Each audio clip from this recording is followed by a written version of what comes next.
Welcome to the latest edition of Shape of the Cape. Here it is, we've made it to the river.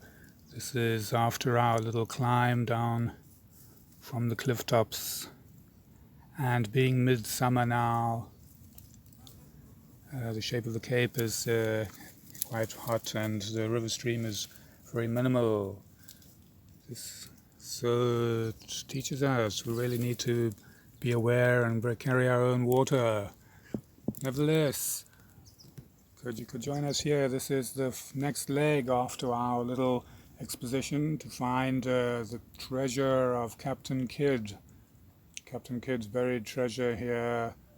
It's one of these caves on the South Cape Coast. So we're going to go take a little further examination now that we've made it to the river. This is a good first stop. After this we'll cross over. Once we cross over, we will continue onward, see if we can access those caves and find some of the treasure that's there available.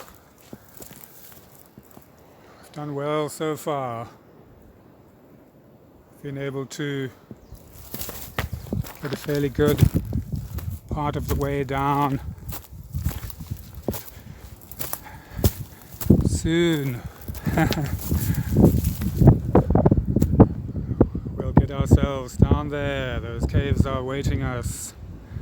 So until the next episode, that's Jules Cape, exploring the uncharted territories. We'll see you soon. This is Jules Cape signing out.